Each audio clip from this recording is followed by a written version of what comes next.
Hello Gadis, welcome back to Gadis Media. ഇന്ന് നമ്മൾ പോണത് ഹിമാവത് ഗോപാലസ്വാമി ബെട്ട എന്ന് പറഞ്ഞിട്ടുള്ള ഒരു അമ്പലത്തിലേക്കാണ് കേട്ടോ. പക്ഷേ അമ്പലമല്ല, അമ്പലത്തിന്റെ അതൊരു മലയുടെ മുകളിലുള്ള ഒരു അമ്പലത്തിലേക്കാണ്. അതായത് ഇത് അധികം പോപ്പുലർ അല്ലാത്തൊരു സ്ഥലമായിരുന്നു. പിന്നെ ഈ അടുത്ത് കുറെ യൂട്യൂബ് വീഡിയോസും അതുപോലെയൊക്കെ വന്നു തുടങ്ങിയപ്പോഴാണ് നമ്മൾ ആൾക്കാരെ അതിനെ പറ്റി അറിഞ്ഞു തുടങ്ങിയത്. ഇത് കർണാടക എന്ന് പറഞ്ഞിട്ടുള്ള ഒരു സംസ്ഥാനത്തില് ചാമരാജനഗര എന്ന് പറഞ്ഞിട്ടുള്ള ഒരു ജില്ലയുണ്ട്. ആ ജില്ലയില് ഗുണ്ടൽപേട്ട് എന്ന് പറഞ്ഞിട്ടുള്ള ഒരു താലൂക്ക് ഉണ്ട്. ആ താലൂക്കിൽ വരുന്നൊരു സ്ഥലമാണ് ഈ അമ്പലം, ഈ ഒരു സ്ഥലം. അപ്പം ഇത് ബന്ദിപ്പൂർ എന്ന് പറഞ്ഞിട്ടുള്ള നാഷണൽ ടൈഗർ റിസർവ് ഒക്കെ നിങ്ങൾ കേട്ടിട്ടുണ്ടാവും. ആ ഒരു വലിയൊരു കാടാണത്. ആ കാടിന്റെ ഒത്ത നടുവിൽ വരുന്ന ഒരു മലയാണ് ഈ ഒരു ഹിമാവത് ഗോപാലസ്വാമി ബെട്ട. അപ്പൊ ആ മല എന്ന് പറയുന്നത് ഏതാണ്ട് 1.5 കിലോമീറ്ററോളം ഹൈറ്റ് ഉണ്ട്. അതായത് എക്സാക്ട്ലി പറഞ്ഞ 1450 മീറ്റർ ഹൈറ്റ് വരുന്ന ഒരു മലയാണ് അത്. ഈ ഹിമാവത് ഗോപാലസ്വാമി ബെട്ട എന്ന് പറയുമ്പോൾ ഈ ഹിമാവത് എന്ന് പറഞ്ഞുള്ള വാക്ക് എന്ന് പറയുന്നത് അതിന്റെ ഒരു അർത്ഥം, മലയാള അർത്ഥം എന്ന് പറയുന്നത് ഒരു മഞ്ഞ് മൂടിയ മല എന്നാണ് അതിന്റെ ഒരു അർത്ഥം. പക്ഷെ ഈ ഒരു ടൈമിൽ പോകുമ്പോൾ നമുക്ക് മഞ്ഞൊന്നും പ്രതീക്ഷിക്കാൻ പറ്റില്ല. ഇത് ഭയങ്കര എന്താ പറയാ, ഭയങ്കര സമ്മർ സീസണാണ്. അപ്പൊ അതൊന്നും നമ്മൾ പ്രതീക്ഷിച്ചിട്ടല്ല പോണത്. അറ്റ്ലീസ്റ്റ് ഒരു കോടയൊക്കെ കിട്ടി കഴിഞ്ഞാൽ നമുക്ക് അത് മെച്ചായി, അത്രേ ഉള്ളൂ. അപ്പൊ നമ്മളിപ്പോ ഇന്ന് ബാംഗ്ലൂരിൽ നിന്നാണ് പോണത്. ബാംഗ്ലൂരിൽ നിന്ന് പോകുമ്പോൾ നമ്മൾ നേരെ മൈസൂർ പോയിട്ട് മൈസൂരിൽ നിന്ന് വേറൊരു ഗുണ്ടൽപേട്ട് എന്ന് പറഞ്ഞ സ്ഥലത്തേക്ക് വേറൊരു ബസ് കയറിയിട്ട് വേണം പോകാൻ. അപ്പൊ നാട്ടിൽ നിന്ന് വരണമെന്ന് വെച്ചപ്പോ ഊട്ടി വഴി വരുമ്പോ അങ്ങനെ ഒരു വഴിയുണ്ട്. പിന്നെ നിലമ്പൂർ ഊട്ടി വഴി അങ്ങനെ ഒരു വഴിയുണ്ട്. പിന്നെ വയനാട് വഴി വരികയാണെങ്കിൽ മുത്തങ്ങ വഴി നമുക്ക് ഡയറക്റ്റ് ഈ ഗുണ്ടൽപേട്ടേക്ക് എത്താൻ പറ്റും. അപ്പൊ അത് നമ്മൾ എങ്ങനെയാ വെച്ചാൽ മാപ്പ് ഇട്ടിട്ട് നമ്മൾ വരണം, അത് കിട്ടും. അപ്പൊ നമ്മൾ ബാംഗ്ലൂരിൽ നിന്ന് പോണത്. അപ്പൊ നമ്മൾ ഇപ്പൊ ഒരു ട്രെയിൻ കയറി, മെജസ്റ്റിക്കിന്റെ ട്രെയിൻ കയറിയിട്ട് മൈസൂർ ഇറങ്ങിയിട്ട് അവിടെ നിന്ന് വേറെ ബസ് കയറിയിട്ട് അങ്ങനെ പോകാനുള്ള പ്ലാനാണ്. അപ്പൊ ഒരു 1.5 ദിവസത്തെ ട്രിപ്പാണ് ഇത്. ഇപ്പൊ ശനിയാഴ്ച ഉച്ചയായിട്ട് നമ്മൾ പോണത്. ഒരു 3:15 ട്രെയിൻ ഉണ്ടായിരുന്നു, അതിനാണ് നമ്മൾ പോണത്. അത് കഴിഞ്ഞ് ഞായറാഴ്ച ഫുൾ അവിടെ എക്സ്പ്ലോർ ചെയ്തിട്ട് തിരിച്ചു വരാനുള്ള പ്ലാനാണ്. കാരണം തിങ്കളാഴ്ച ജോലിക്ക് പോകണ്ടേ. അപ്പൊ അങ്ങനെയാണ് പ്ലാന്. ബാക്കിയൊക്കെ നമുക്ക് വഴി വെച്ച് കാണാം. അങ്ങനെ നമ്മൾ മൈസൂർ റെയിൽവേ സ്റ്റേഷനിൽ എത്തിയിട്ടുണ്ട്. ഇനി നമുക്ക് ബസ് സ്റ്റാൻഡിലേക്കാണ് പോകേണ്ടത്. അപ്പൊ ഇവിടുന്ന് ബസ്സോ അല്ലെങ്കിൽ ഓട്ടോറിക്ഷ എന്തെങ്കിലും കിട്ടും. അതെടുത്തിട്ട് നമ്മൾ അവിടെ പോയി പിന്നെ അവിടെ നേരെ ഗുണ്ടൽപേട്ടേക്കുള്ള ബസ് കയറിയിട്ട് പോകണം. അപ്പൊ അല്ലേ ശരി.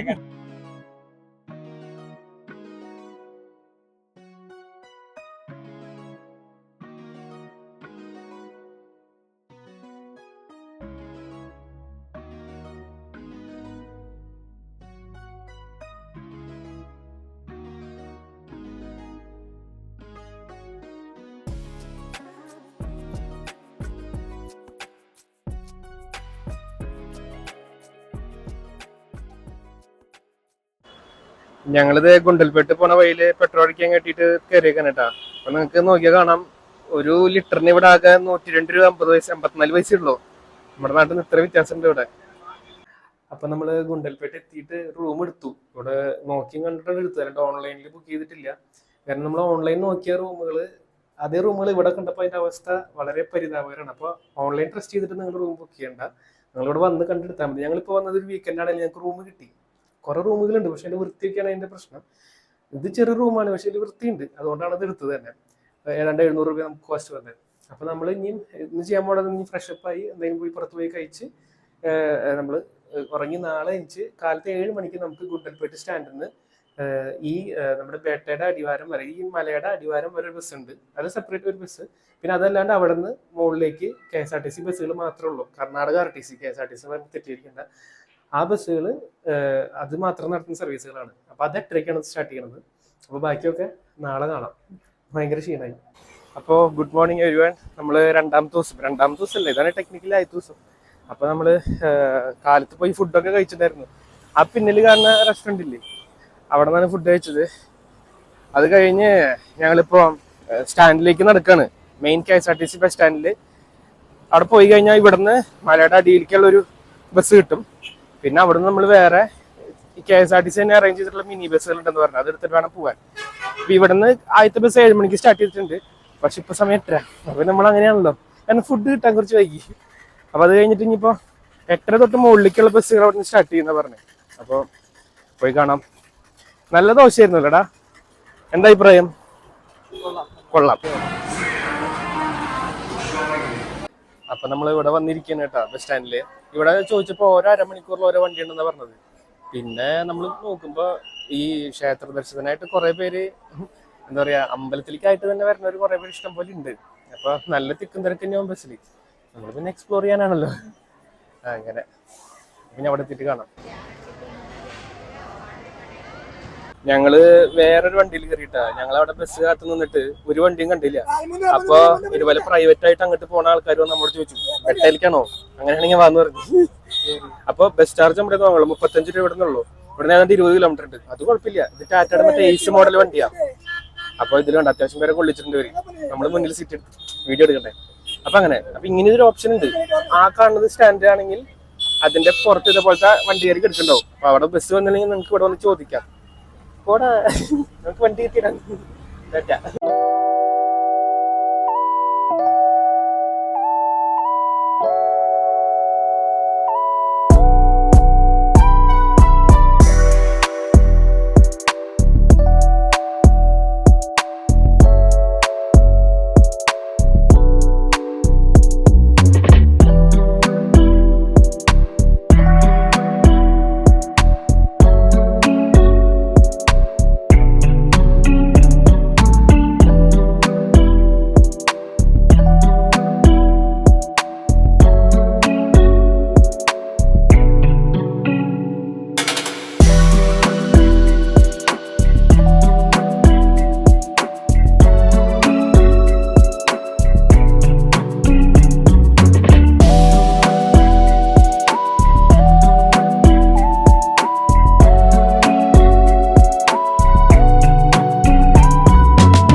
ഇന്നൊരു സൺഡേ വേണ്ടേ, നല്ല തിരക്കുണ്ട്. നമ്മളോട് എത്തി. ഈ കാണുന്ന തിരക്ക് ഈ എൻട്രൻസ് വരെ ഒരു വരി, അത് കഴിഞ്ഞ് അതിന്റെ ഫ്രണ്ടിലേക്ക് ബസ് കയറാൻ വേണ്ടിയിട്ട് അനുവദിച്ചു കൊടുത്ത വേറെ വരി ഉണ്ട്. ഇതിന്റെ ഫ്രണ്ടിലാണ് അതിനൊരു ടിക്കറ്റ് കൗണ്ടർ. അപ്പൊ ഒന്ന് കുറച്ച് നേരം ചെക്കൻ കൊടയൊക്കെ നിർത്തി. ഇനി വേറെ മാർഗമില്ല. നമ്മുടെ പിന്നിലുണ്ട്, വേറെ ആരും ഇല്ല, നമ്മളാണ് നെക്സ്റ്റ്. നമ്മൾ വന്ന അണ്ണൻ അതാണ്, നമ്മൾ വന്ന വണ്ടി അതാണ്. കുഴപ്പമില്ല, ആളെന്നെ തിരിച്ച് ആളല്ലെങ്കിൽ വേറെ ആരെങ്കിലും ഇതുപോലെ പ്രൈവറ്റ് ആയിട്ട് തിരിച്ചവിടെ കിടക്കുന്ന പറഞ്ഞേ. അതിനാണെങ്കിൽ അതിൽ പോകണം നല്ലത്. വെറുതെ തന്നെ ഗവൺമെന്റ് വേണ്ടി അതും എല്ലാവരും അതിന് വേണ്ടി വെയിറ്റ് ചെയ്ത് നിൽക്കുന്ന തിരക്കിൽ കുത്തിയിരുന്ന് പോണേക്കാൾ നല്ലത് ഫ്രണ്ടിലിരുന്ന് പോണതാ. പിന്നെ ഇനിയിപ്പോ അടുത്ത വണ്ടികൾ നോക്കണം. ഫ്രണ്ട് സീറ്റ് അവിടെ കിട്ടിയാൽ സെറ്റ് ആയിരുന്നു. അങ്ങനെ അതാ എനിക്കൊരു കൂടെ നിർത്തറ. നമുക്കൊരു എന്തെങ്കിലും ഇവിടുത്തെ സൊവനീറാ അതങ്ങനെ എന്തെങ്കിലും സാധനങ്ങൾ വാങ്ങാനായിട്ട് ഒരു ഷോപ്പ് ഉണ്ട് കേട്ടോ. Development committee Mysore handicraft emporium. വേണ്ടവർക്ക് അവിടെ നിന്ന് വാങ്ങാം.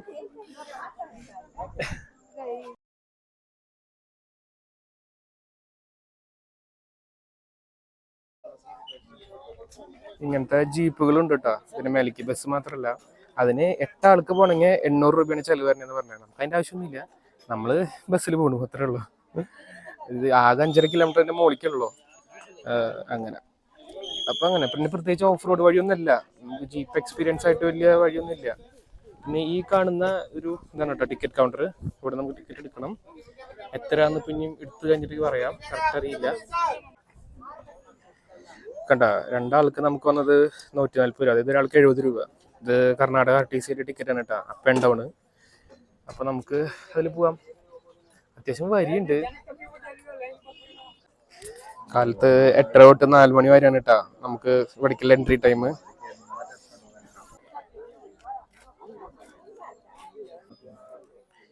നമ്മുടെ ബാഗൊക്കെ ചെക്ക് ചെയ്തിട്ട് എന്തെങ്കിലും പ്ലാസ്റ്റിക് ഉണ്ടോ എന്ന് നോക്കാൻ വേണ്ടിയിട്ട്. പ്ലാസ്റ്റിക് ഉണ്ടെങ്കിൽ ഇവിടെ ഇതുപോലെ ഡിസ്പോസ് ചെയ്തിട്ട് വേണം പോകാനായിട്ട്. ഇതൊന്നും ഈ ബെറ്റയുടെ മുകളിലേക്ക് അനുവദിക്കുന്നതല്ല. നമ്മളാണെങ്കിൽ ബാഗിൽ സ്റ്റീലിന്റെ ബോട്ടിൽ എടുത്തിട്ടില്ലേ, വെള്ളം കുപ്പി, അതുകൊണ്ട് പ്രശ്നമില്ല.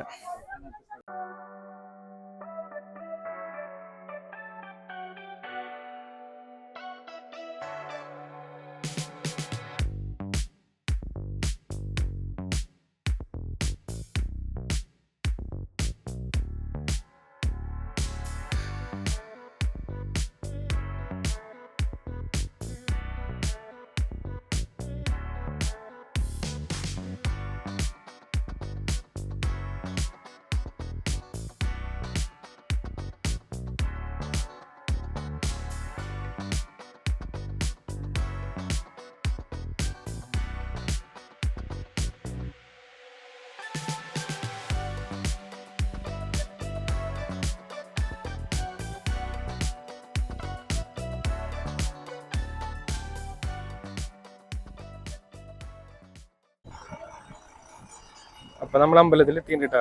നമുക്ക് ഇനി ചെരുപ്പ് ഊരി വെച്ചിട്ട് വേണം കയറാന്. അത്യാവശ്യം തിരക്കുണ്ട്. ഏറ്റവും മുകളിലൊക്കെ കാണുന്ന അമ്പലം. ഇതല്ലാണ്ട് അധികം സ്ഥലത്തേക്കൊന്നും നമുക്ക് ഇവിടെ അങ്ങനെ കുറച്ച് ഇറങ്ങി നിൽക്കാനുള്ള കുറച്ച് ചെറിയ ചെറിയ സ്ഥലങ്ങളൊക്കെ ഉണ്ട്. അങ്ങനത്തെ കുറച്ച് ലോൺ ഏരിയാസ് ഒക്കെ ഉണ്ട്.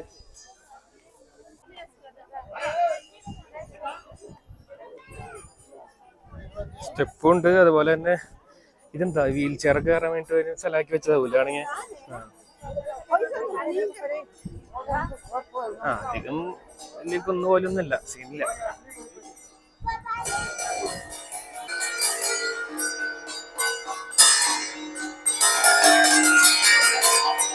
ഒരു രഥമാണ് കേട്ടോ കാണുന്നത്. എന്തെങ്കിലും ഉത്സവത്തിന് എടുക്കുന്ന രഥമായിരിക്കും. ഇതാണ് മെയിൻ അമ്പലം. ചുറ്റിനും ഇങ്ങനെയുള്ള ഏരിയ ഉണ്ട്. അതുപോലെ നല്ല വ്യൂ പോയിന്റ്സ് ഒക്കെ ഉണ്ട് സാറേ. ഇതുപോലെ രണ്ട് ഭാഗത്ത് ആ ഭാഗത്ത് നല്ല വ്യൂ പോയിന്റ്സ് ഒക്കെ ഉണ്ട്. നമുക്കൊന്ന് ചുറ്റടിച്ചിട്ടൊന്ന് കണ്ടാലോ ആദ്യം. ഇതിനകത്ത് കയറാം. ആ തിരക്കൊന്ന് കഴിയട്ടെ. ഈ കാണുന്ന വഴി കൊണ്ടിട്ട് നമ്മൾ വന്നത്. ഇതേപോലെ ഓരോ 5 മിനിറ്റ് കൂടുമ്പോഴും ഇതേപോലുള്ള കർണാടക ആർടിസിയുടെ സരിഗ ബസ്സുകൾ നമുക്കുണ്ട്. നമ്മുടെ എല്ലാ ടിക്കറ്റ് ഉണ്ടല്ലോ, അത് കാണിച്ചാൽ മതിയാവും. തിരിച്ചതുപോലെ തന്നെ പോകണമെങ്കിൽ ഏത് ബസ് വേണേൽ നമുക്ക് പോവാം. പിന്നെ ഇവിടെ എനിക്ക് തോന്നുന്നത് ഏതാണ്ട് 1 മണിക്കൂറൊക്കെ കാണാനുള്ളത് ഉണ്ടാവുള്ളൂ അല്ലേ? അങ്ങനെ അതിനുള്ളത് ഉണ്ടാവുള്ളൂ. ജസ്റ്റ് ഈ കാണുന്ന അമ്പലത്തിന് ചുറ്റുള്ള ഈ ഒരു ഏരിയയും പിന്നെ ഈ ഭാഗത്തുനിന്ന് റോട്ടിലേക്ക് ഇറങ്ങി കാണുന്ന കുറച്ച് പുൽത്തകിടി പോലത്തെ കുറച്ച് ഭാഗങ്ങളൊക്കെ ആയിട്ട് നമുക്ക് അതൊക്കെ ഉണ്ടാവുള്ളൂ കാണാനായിട്ട്. പിന്നെ ഈ വന്ന വഴി അതിന്റെ കുറെ എക്സ്പീരിയൻസ് ഒക്കെയാണ് നമ്മളതിൽ മെയിൻ ആയിട്ട് കാണുന്നത്. അപ്പോൾ നമുക്ക് ആദ്യം ചുറ്റടിക്കാം. നമ്മുടെ തന്നെ വെയിൽ കണ്ടാൽ മനസ്സിലാവും ഇത്ര അധികം വെയിലാണ് ഇവിടെ ഉള്ളത്. നല്ല തൊപ്പിയാ കൊടി വല്ലതും എടുത്ത് വന്നു കഴിഞ്ഞാൽ നിങ്ങൾക്ക് നല്ലത് കണ്ടോ. അതുപോലെയൊക്കെ ആൾക്കാർ വന്ന് നിൽക്കുന്നുണ്ട് അവിടെ. അയ്യോ, മഞ്ഞ് കൊടി കിടക്കണം മല എന്ന് പറഞ്ഞപ്പോൾ ഞാൻ പ്രതീക്ഷിച്ചു കേട്ടോ. അത് ഇത്ര ഇതുണ്ടാവില്ല ഈ ടൈം ഇതായതുകൊണ്ടേ. അമ്പോ, ഇത് നല്ല അടിപൊളി സ്ഥലമുണ്ട് കേട്ടോ. നമുക്ക് ഫോട്ടോ എടുക്കാനും. കന്നുകാലികളൊക്കെ അവിടെ എന്തോ അല്ലടാ, കന്നുകാലി എന്നല്ല കല്ലായിരുന്നു അത്. Sorry guys. കന്നുകാലി മേഞ്ഞടക്കണമെന്ന് ഞാൻ പറയാവുന്നത്. ഇവിടെ നല്ലൊരു അത്യാവശ്യം നല്ല മഴയൊക്കെ പെയ്ത അത്യാവശ്യം കോട വരുന്ന പറ്റിയൊരു ഏരിയ ആണല്ലോ ഇവിടെ. ഈ കാണുവാണ് അമ്പലം. ഇതിന്റെ ബാക്ക് ഭാഗമാണ്. അവിടുത്തെ ഫ്രണ്ട്. എല്ലാവർക്കും അകത്ത് കയറാം. പാൻറ് ഇട്ടുകൊണ്ട് ഇപ്പൊ അകത്ത് കയറാൻ വലിയ സീനൊന്നും ഇല്ലാന്ന് തോന്നുന്നു. എല്ലാവരും കയറണ കാണാനുണ്ട്.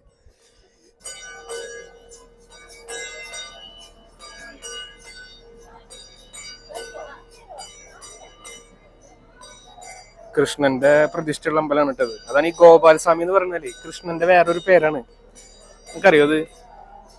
കൃഷ്ണന്റെ വേറൊരു പേരാണ് ഗോപാലസ്വാമി. അപ്പൊ ഇതിന്റെ അകത്തേക്ക് ക്യാമറ കൊണ്ടുപോകാൻ പറ്റുമോ, ഫോൺ കൊണ്ടുപോകാൻ പറ്റുമോ എനിക്ക് അറിയില്ല.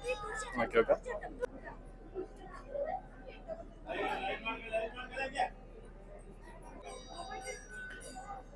ഇവിടെ എന്തോ പാത്രമൊക്കെ എടുത്ത് വെച്ചിട്ടുണ്ട് കേട്ടാ. ചിലപ്പോ അന്നദാനം എന്തെങ്കിലുമൊക്കെ ഉണ്ടാവും. നമ്മൾ കഴിഞ്ഞോട്ട് ഹംപി പോയപ്പോഴും ഉണ്ടായിരുന്നു ഇതുപോലെ അമ്പലത്തില് അന്നദാനമൊക്കെ നടക്കുന്നുണ്ടായിരുന്നു. അങ്ങനെ വല്ലതും കിട്ടി നമ്മൾ കഴിക്കും, നമുക്കതൊന്നും വിഷയമില്ല. ഈ അമ്പലം ഹൊയ്സാല എന്ന് പറഞ്ഞിട്ടുള്ള രാജവംശം ഉണ്ട്. അതായത് മൈസൂര് കിങ്ഡത്തിന്റെ അടിയിൽ വരുന്ന ഹൊയ്സാല രാജവംശം അവരുടെ ടൈമിലായിരുന്നപ്പോൾ ഉണ്ടാക്കിയിട്ടുള്ളതാണ്. ഏതാണ്ട് 1312 വർഷത്തിലാണ് ഉണ്ടാക്കിയിട്ടുള്ളത്. അത് കഴിഞ്ഞിട്ട് ഇപ്പൊ ഇഷ്ടംപോലെ വർഷമായി. എന്നിട്ട് അത് കഴിഞ്ഞിട്ട് ഈ കാണുന്ന പുതിയ രൂപത്തിലേക്ക് ആക്കിയിട്ടുള്ളത് അത് കഴിഞ്ഞിട്ടുള്ള വൊഡയാർ എന്ന് പറഞ്ഞിട്ടുള്ളൊരു രാജവംശം. അങ്ങനെ മാറി മാറി ഓരോ രാജവംശം വരും. ആ ടീമല്ല, അവരാണ് ഇത് ഇതുപോലെ ഈ രൂപത്തിലാക്കിയിട്ടുള്ളത്. അപ്പോൾ വളരെ പഴക്കം ചെന്ന ഒരു അമ്പലത്തിലൊന്നാണ്. പിന്നെ അതുപോലെ ഇത് നിൽക്കുന്ന സ്ഥലം എന്ന് പറയുന്നത് ബന്ദിപ്പൂര് നാഷണൽ ടൈഗർ റിസർവിന്റെ ഒത്ത നടുവിലാണ്. ഈ ബന്ദിപ്പൂര് ടൈഗർ റിസർവ് എന്ന് പറഞ്ഞാൽ ഇന്ത്യയിൽ തന്നെ 2ാമത്തെ വലിയ ടൈഗർ റിസർവ് ആണ്. അപ്പോൾ അത് ഒരു ഭയങ്കര വാസ്റ്റ് ആയിട്ടുള്ള കാടാണ്. അതിൻ്റെ ഉള്ളിലേക്കാണ് നമ്മൾ വന്നിട്ടുള്ളത്. അപ്പോൾ ബാക്കിയുള്ള കാര്യങ്ങൾ അങ്ങനെ കാണാം.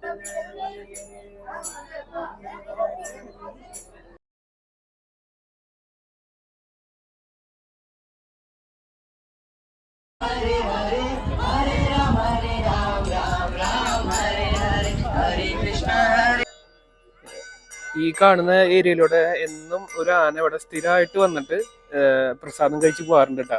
ആനയുടെ പേരറിയില്ല, ഞാനപ്പോൾ വിക്കിപീഡിയയിൽ വായിച്ച സംഭവം. എന്നിട്ട് നമ്മൾ എന്ത് ചെയ്തു, നമ്മൾ അമ്പലത്തിൽ കയറി പ്രസാദമൊക്കെ വാങ്ങിച്ചു വന്നു.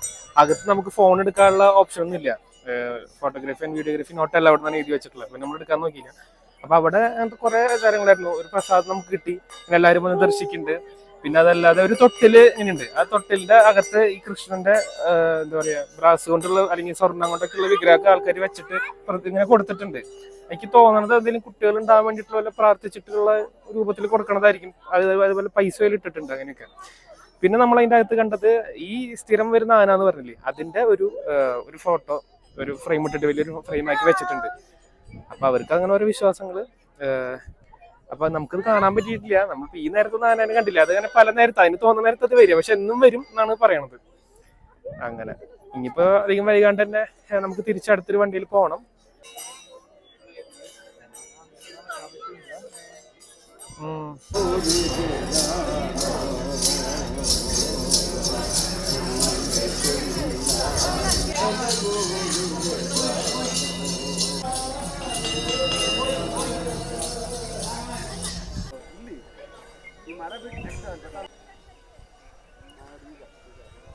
കണ്ടോ, അതിങ്ങനെ കുറേ മലകളുടെ ഇടയ്ക്കാണ് നമ്മുടെ ഈ അമ്പലം നിൽക്കണത് കേട്ടോ. അപ്പോൾ അടുത്ത വണ്ടി വന്നിട്ടില്ല. അപ്പോൾ അതിന് വേണ്ടി വെയിറ്റ് ചെയ്ത് നിൽക്കണ കുറേ പേരുണ്ടാവും ഇതിൽ. അതും എന്താ ടോയ്ലറ്റ് ഉണ്ട് അവിടെ. ടോയ്ലറ്റിൻ്റെ പരിപാടികളൊക്കെ ഉണ്ട്.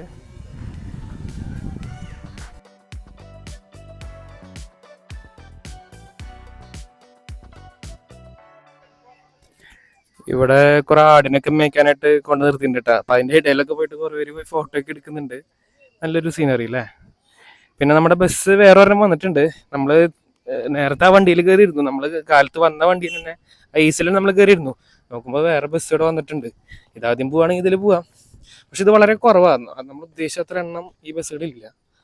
അപ്പോൾ ചോദിച്ചു നോക്കിയിട്ട് സീറ്റ് ഉണ്ടെങ്കിൽ നമുക്ക് അനുസരിച്ച് പോവാം.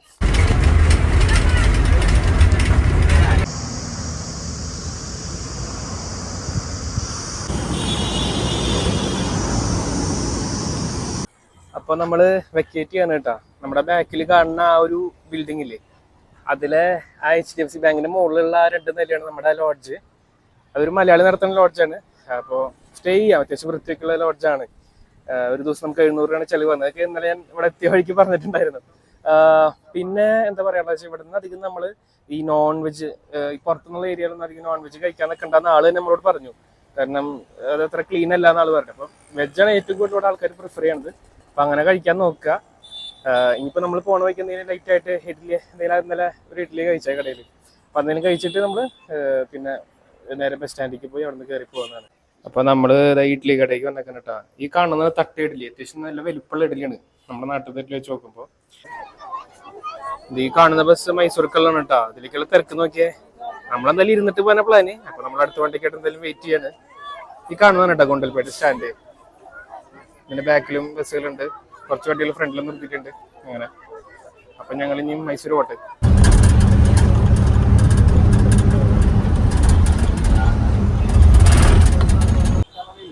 അപ്പൊ ഞങ്ങള് മൈസൂര് പാലസിന്റെ അടുത്ത് വന്ന് ബസ് ഇറങ്ങിയിട്ടുണ്ട്. ശരിക്കും ബസ് സ്റ്റാൻഡിലേക്ക് പോണത് ഞങ്ങൾ ഇവിടെ പാലസിന്റെ അടുത്ത് ഇറങ്ങണം എന്ന് പറഞ്ഞിട്ട് നിർത്തിയെന്നതാണ്. അപ്പൊ ഞങ്ങൾ അങ്ങോട്ടുള്ള വഴിയിലേക്ക് നടക്കുകയാണ്. കാണാൻ നിങ്ങൾക്ക് ആ ഒരു എന്താ പറയാ അവിടുത്തെ രാജാവിന്റെ സ്റ്റാച്ചു, കോട്ടയാർ വംശത്തിലെ രാജാവിന്റെ സ്റ്റാച്ചു ആണ് കാണുന്നത്. അപ്പൊ നമ്മൾ ഞങ്ങൾ നടന്ന് നമ്മളിപ്പോ സമയമുണ്ട്. നമുക്ക് ഇനി 7:30ക്കാണ് ട്രെയിൻ ഉള്ളത് ഇവിടുന്ന് ബാംഗ്ലൂർക്കുള്ളത്. ഇപ്പൊ 2:45 ആവണുള്ളൂ. അപ്പൊ ഇനി പാലസ് കാണാം. അവിടെ തന്നെ കുറെ സമയം കളഞ്ഞ് എന്തെങ്കിലും ലൈറ്റ് ആയിട്ട് കുടിക്കണം, ജ്യൂസ് എന്തെങ്കിലും. പിന്നെ നമ്മള് സമയം അവിടെ കളയണം, വേറെ ഒന്നുമില്ല. അപ്പൊ ഇനി പാലസിനുള്ളിലത്തെ കാഴ്ചകൾ കാണാം. കാരണം ഞാൻ ലാസ്റ്റ് 1 വട്ടം പാലസിൽ വന്നിട്ടുണ്ടായിരുന്നു. അന്ന് ഇവിടെ എത്തിയപ്പോൾ ലേറ്റ് ആയതുകൊണ്ട് അത് വീക്കെൻഡിൽ ലൈറ്റ് ഷോ നടക്കും. രാത്രി 7 മണി തൊട്ട് 8 മണി വരെ 1 മണിക്കൂർ. ശനി ഞായറും വീക്കെൻഡുകളിൽ ലൈറ്റ് ഷോ നടക്കും. ഞങ്ങൾ അത് കണ്ടിട്ടുണ്ടായിരുന്നു. പക്ഷെ പകല് ഞാൻ പാലസ് ഉള്ളിൽ കയറി കണ്ടിട്ട് ഇതുവരെ കാണാൻ പറ്റിയിട്ടില്ല. അപ്പൊ അതും കാണാൻ നമുക്ക് സമയമുണ്ട്. അപ്പൊ അങ്ങനെ വെയിലുണ്ട് ചെറുതായിട്ട്. അവിടെ സൈഡിൽ പാർക്ക് ഉണ്ട്, സൈഡിൽ സരണും ഉണ്ട്. നടക്കട്ടെ.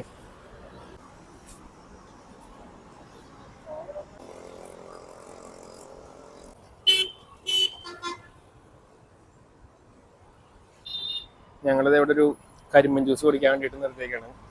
ഇത് കുടിച്ചിട്ട് നേരെ പാലസ് കാണാൻ പോണം. നമ്മളിത് മൈസൂർ പാലസിന്റെ അടുത്ത് എത്തിയിട്ടുണ്ട് കേട്ടോ. നമുക്ക് ഇനി അകത്ത് കയറണം. നമ്മള് ഇതിന്റെ ഓപ്പോസിറ്റ് നോക്കുക, നമുക്കൊരു ദസറയുടെ ഒരു എക്സിബിഷൻ കാണാം. മൈസൂർ ദസറ എക്സിബിഷൻ അത് നടക്കുന്നുണ്ട് അവിടെ. പിന്നെ നിങ്ങൾ നമ്മുടെ ചാനൽ നോക്കിയാൽ അറിയാൻ പറ്റും. ചാനലില് മൈസൂർ സ്പെഷ്യലായിട്ട് മൈസൂർ മാത്രം കറങ്ങി കാണുന്നൊരു വീഡിയോ ഉണ്ട്. അത് ഞാൻ ഇതിൽ ഐ ബട്ടണിൽ അല്ലെങ്കിൽ ഡിസ്ക്രിപ്ഷനിൽ ഞാൻ ആഡ് ചെയ്യാം. അപ്പൊ അത് കണ്ടു കഴിഞ്ഞാൽ നിങ്ങൾക്ക് മൈസൂർ എന്തൊക്കെ കാണണം എന്നുള്ള ഒരു ഐഡിയ കിട്ടും. ഇത് നമ്മൾ പോണ വഴിക്ക് ജസ്റ്റ് കയറിയെന്നുള്ളൂ. പിന്നെ നമുക്ക് ഇനി അവിടെ കയറി കാണാം.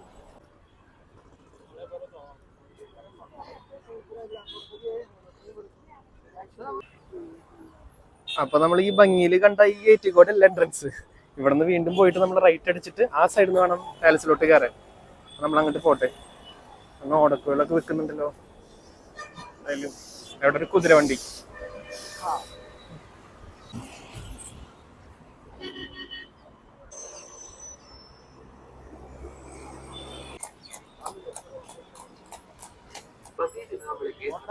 നമ്മളിപ്പോ മെയിൻ എൻട്രൻസിലേക്ക് വന്നിട്ടുണ്ട് കേട്ടാ. ഇവിടെ ഉണ്ട് തിരക്കണ്ട അറിയാം, തന്നെയാണ് മെയിൻ എൻട്രൻസ്. അപ്പൊ ഇനി കയറി ഒന്ന് കണ്ടിട്ട് ഞാൻ ഉള്ളത്തെ കാഴ്ചകൾ കുറച്ച് ഈ വ്ളോഗിൽ ഉൾപ്പെടുത്താം. ഇവിടെ ഒരു ടിക്കറ്റിന് 120 രൂപയാണ് കേട്ടാ. അപ്പോൾ നമ്മളത് ഉള്ളിൽ കയറി ഇനി കണ്ടിട്ട് വരാം. നല്ല തിരക്കുള്ള ദിവസമാണ് കേട്ടാ. ഞായറാഴ്ച ഇഷ്ടം പോലെ ജനങ്ങളുണ്ട്. ഈ സൈഡിൽ നിന്ന് വരുന്നുണ്ട് ആൾക്കാർ. ഇത് മൈസൂർ പാലസിന്റെ സൈഡാണ് കേട്ടാ. സൈഡിൽ നിന്ന് കാണാൻ രസമുണ്ടല്ലേ, നീളത്തിൽ കാണുമ്പോൾ. ആൾക്കാരൊക്കെ ഇതിന്റെ ഫ്രണ്ടിൽ നിന്ന് ഫോട്ടോ എടുക്കുന്നുണ്ട്. ഇത് പാലസിന്റെ ഒരു സൈഡാണ് കേട്ടാ. ഫ്രണ്ട് എനിക്ക് തോന്നുന്നത് അവിടെ പോയിട്ട് അവിടെ നിന്ന് ലെഫ്റ്റ് അടിച്ചാൽ കാണുന്നുണ്ട് ഫ്രണ്ട്. പക്ഷെ അതിന്റെ ഓരോ വർക്കൊക്കെ കാണാൻ എന്താ രസം എന്നറിയോ. കറക്റ്റ് നല്ല കിഡിലായിട്ട് ഇതൊക്കെ നല്ല രസമാണ് കാണാൻ. നമ്മള് ഇവിടെ ചെരുപ്പ് എല്ലാവരും ഊരി കൊടുത്തൊരു കവറിലാക്കിയിട്ട് അവർ വെക്കും. എന്നിട്ട് നമ്മള് അകത്ത് കയറുന്നുണ്ട് കേട്ടോ. കയറി കുറെ ഷോപ്പ് കാര്യങ്ങളൊക്കെ കാണാം. അധികം ഇരുട്ടാവണതിന് മുമ്പ് നമുക്ക് അകത്ത് കയറി കാണും. ഇപ്പൊ തന്നെ സമയം 3:30 കഴിഞ്ഞു. പക്ഷെ ഒരു മൂടിക്കെട്ടലൊക്കെ ഉണ്ട്. ഭയങ്കര കണ്ടിട്ട് പോവാം.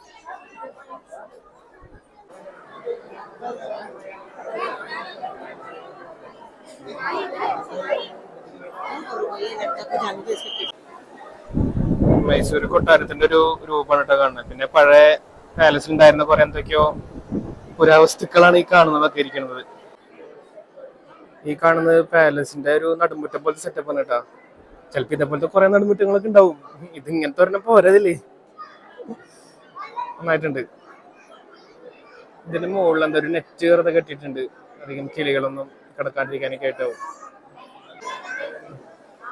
പാലസിന്റെ ഉള്ളിലത്തെ മെയിൻ ഹാളാണ് കേട്ടി കാണുന്നത്. വൻ അടിപൊളി ലൈറ്റിംഗ് ഒക്കെ കൊടുത്തിട്ട് ചെയ്തിട്ടുള്ളത്. ഈ ലൈറ്റൊക്കെ ഇതൊക്കെ പണ്ടത്തെ ലൈറ്റ് തന്നെയാണ്, അല്ലാണ്ട് ഇപ്പൊ നവീകരിച്ച സംഭവങ്ങളൊന്നല്ല. നല്ല നന്നായിട്ടുണ്ട്. ഈ കാണുന്നൊക്കെ ഒരു പെയിന്റിങ്സ് ആണ് കേട്ടാ. ഈ ചുമരിലൊക്കെ ഒട്ടിച്ചു വെച്ചിട്ടുള്ളത്. തുടരുത് എഴുതി വെച്ചിട്ടുണ്ട്. അന്നത്തെ ബ്രിട്ടീഷ് പട്ടാളമാണോ അല്ല, അന്നല്ല നമ്മുടെ പട്ടാളം തന്നെയാ തോന്നുന്നത്. എന്തൊക്കെയോ പെയിന്റിങ്സ്. ഈ ഹാളിലാണെങ്കിൽ ഈ രാജകുടുംബത്തിലെ മെമ്പേഴ്സിന്റെ ഒക്കെ ഫോട്ടോ ആണ് ഇവിടെ വെച്ചിട്ടുള്ളത്.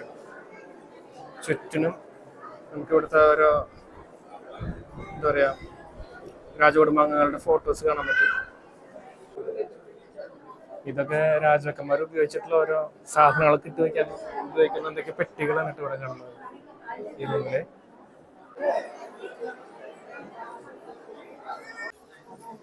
ഇത് രാജാക്കന്മാർ ഇരുന്നിട്ടുള്ള സിംഹാസനങ്ങളാണ് കേട്ടാ. പിന്നെ ഉപയോഗിച്ചിട്ടുള്ള മിറർ, ഇരുന്നിട്ടുള്ള സിംഹാസനം.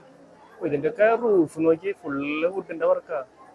ഇതുപോലെയൊക്കെ അതുപോലെ വാതിലായാലും പിന്നെ മുകളിലത്തെ ഭാഗങ്ങളൊക്കെ ആയാലും വൻ പണിയാണ് നടത്തിയിട്ടുള്ളത്. ഞങ്ങൾ ഇതിന്റെ അകത്തൊരു ലിഫ്റ്റ് കണ്ടു കേട്ടോ. ഞങ്ങൾ ഇതിൽ കൂടെ നടന്നു വന്ന തിക്കും തിരക്കിൽ വേണ്ടി നടന്നു വന്നതാ. പക്ഷെ ഒരു ലിഫ്റ്റ് കണ്ടു. പക്ഷെ അന്നത്തെ കാലത്തൊന്നും ലിഫ്റ്റ് ഉണ്ട് ഞങ്ങൾക്ക് തോന്നണില്ല. പിന്നെ ഇത് പുതുക്കിയ സമയത്ത് പോലും ചെയ്തിട്ടുള്ളതായിരിക്കും. പക്ഷെ മരം കൊണ്ടായിരുന്നു ലിഫ്റ്റ് ഉണ്ടാക്കിയിട്ടുള്ളത്. എനിക്കറിയില്ല, അറിയണവരൊന്ന് കമന്റ് ചെയ്തോ. ഈ പടികളുടെ സൈഡിൽ ഉണ്ടാക്കി വെച്ചിട്ടുള്ള ഈ പുലിയുടെ രൂപം ഉണ്ടല്ലോ, വളരെ അടിപൊളിയായിട്ടുണ്ട് കേട്ടോ. കിഡിലായിട്ടുണ്ട് കുത്തി വെച്ചിട്ടുള്ളത്.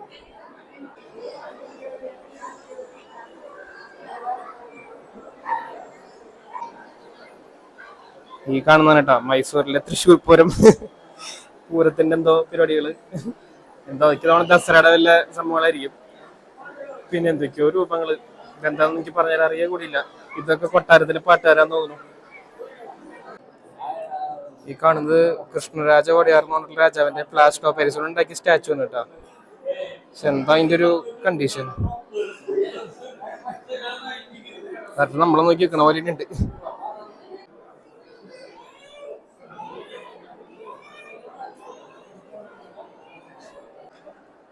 നമ്മളിത് വീണ്ടും നടന്നിട്ട് പാലസിന്റെ സൈഡ് ഭാഗത്തേക്കുള്ള ഒരു സൈഡിലെത്തിയിട്ടുണ്ട്. പിന്നെ ഇവിടെ എന്തൊക്കെയോ സ്റ്റെപ്പ് പോലെ കിടക്കണല്ലേടാ? അതെ അല്ലേ, ദസറയുടെ ഫംഗ്ഷൻ നടക്കുന്ന സ്ഥലമാണെന്നാണ് കാണികൾ പറയുന്നത്. ഈ കാണി പറഞ്ഞത്.